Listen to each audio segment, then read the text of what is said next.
ఏండోయ్ YouTube friends బాగున్నారా? ఎలా ఉన్నారండి? ఈరోజు మా ఇంటికి చుట్టాలు వస్తున్నారండోయ్.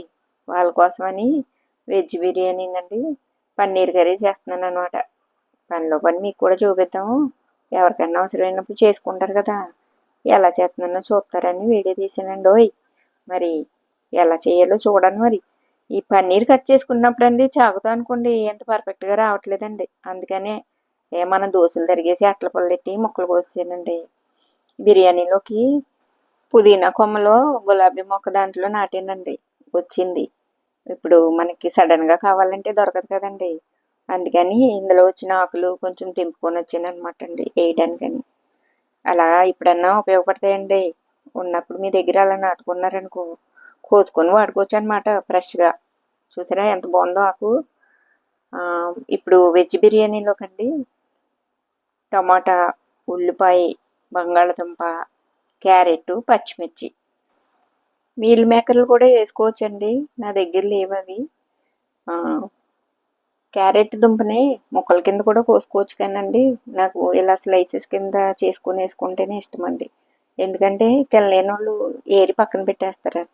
ఇలా అనుకోండి పొలంలో కలిసిపోద్ది కాబట్టి తినేస్తారనమాట.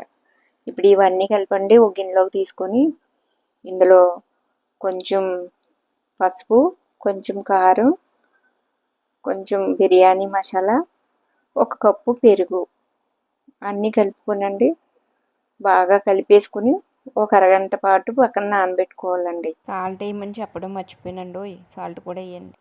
ఇందులో కావాలంటే మీరు ఒక నిమ్మకాయ కూడా వేసుకోవచ్చండి. నా దగ్గర నిమ్మకాయ లేదండి, అందుకని వేయలేదు. ఇలా అన్నీ వేసుకొని కలిపేసుకునండి ఒక అరగంట గంట నాన్న కూడా బాగుంటుందండి. బాగా పెరుగులో ఈ కలిసినాయి అనుకోండి చాలా బాగుంటాయి అన్నమాట. ఇప్పుడు బాస్మతి రైస్ ఒక అరకిలో తీసుకునండి నానబెట్టుకుని పక్కన పెట్టుకున్నానండి. దాన్ని హాఫ్ బాయిల్ చేసుకొని వార్చేసి రెడీగా పెట్టుకుని చల్లారి పెట్టుకోవాలి. పన్నీర్ కర్రీ కోసం అండి ఒక ఉల్లిపాయ ఏమో ముక్కలు చేసానండి, ఇంకో ఉల్లిపాయ టమాటా మిక్సీ పెట్టానండి. ఎందుకంటే మొత్తం మిక్సీ పెట్టామనుకోండి కూర తీపి వచ్చేస్తుంది. అందుకని కొంచెం ముక్కలు కోసుకొని కొంచెం మిక్సీ పట్టుకొని వేసుకుంటే కూర బాగుంటుందండి. దీంట్లోకి పన్నీర్ వేపేటప్పుడు అండి చక్కగా నూనెలో వేపేసాక వాటర్లోకి తీసుకొని ఉంచుకోవాలండి. అప్పుడు గట్టిగా అవ్వకుండా కూరలో పన్నీరు మెత్తగా ఉంటుంది అనమాట. ఇది నాకు తెలిసిన టిప్ అండి, మీకు కావాలంటే వాడుకోండి. అంటే చాలామంది వేపేసి పక్కన పెట్టి కూరలు వేసేస్తారు, అవి కొంచెం గట్టిగా అయిపోద్దండి. ఈ ప్రాసెస్ అయితే బాగుంటుంది మెత్తగా. తర్వాత పక్కన కూర ఉడుకుతుందండి, ఈ పక్కన బిర్యానీ వేస్తున్నాను. బిర్యానీ మసాలాలన్నీ వేసుకునండి కొంచెం ఏగిపోయాక ఇందాక నానబెట్టుకుని పక్కన పెట్టుకున్నాం కదండి, ఈ వెజిటేబుల్స్ ముక్కలన్నీ కలిపి వేసేసి బాగా వేపుకునండి. నూనెలో కొంచెం బాగా మగ్గించుకోవాలండి వెజిటేబుల్స్, ఎందుకంటే పెరుగు తగులుతుంది కదండి, అందుకని కొంచెం గట్టిగా అవుతాయి. మూత పెట్టుకొని సిమ్లో బాగా మగ్గబెట్టుకున్నాం అనుకోండి ఉడుకుతుంది అనమాట. అలా బాగా మగ్గే కదండి బంగాళదుంప ముక్క ఒకసారి పట్టుకొని చూడండి, ఉడకలేదనుకోండి కొంచెం వాటర్ వేసుకోండి పర్వాలేదు. వాటర్ వేసి కలిపేసి మూత పెట్టారనుకోండి వెజిటబుల్స్ కొంచెం బాగా ఉడుకుతాయి అన్నమాట. ఉడికేకండి బాగా దగ్గరికి అయినాక వాచుకుని పక్కన పెట్టుకున్నాం కదండి, రైస్ కొంచెం చల్లారాలండి.